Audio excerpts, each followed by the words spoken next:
Pada Februari 2026 hari itu, pemimpin tertinggi dunia Ayatollah Ali Khamenei dah meninggal dunia. Dia dikenang kerana simbol ketegasan dia mempertahan kedaulatan Iran daripada ancaman luar. Sejak daripada kemerdekaan Malaysia pada tahun 1957, Malaysia ni tak pernah lari daripada sebarang ancaman. Tapi negara kita ni tak pernah tunduk.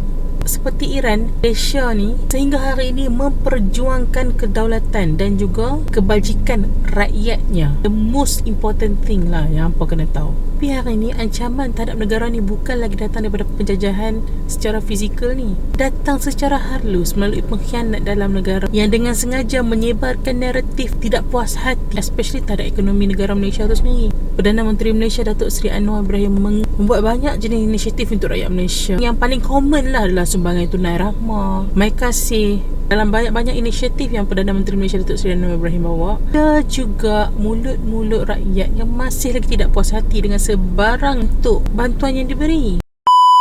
Turun di kawasan Parlimen Kepala Batas, masih lagi ada rakyat Kepala Batas yang catu berah.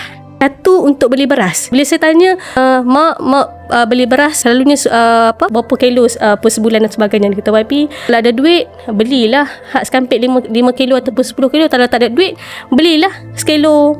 Kan, tu pun boleh makan, saiz genggam makan.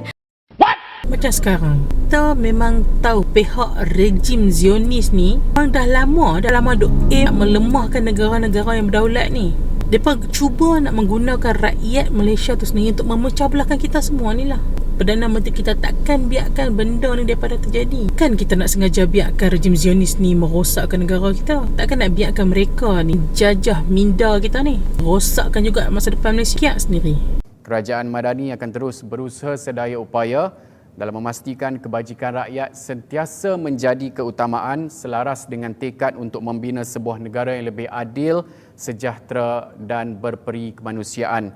InsyaAllah, Yang Amat Berhormat Perdana Menteri juga akan mengumumkan beberapa lagi berita baik buat rakyat dalam masa terdekat menjelang sambutan Aidilfitri nanti.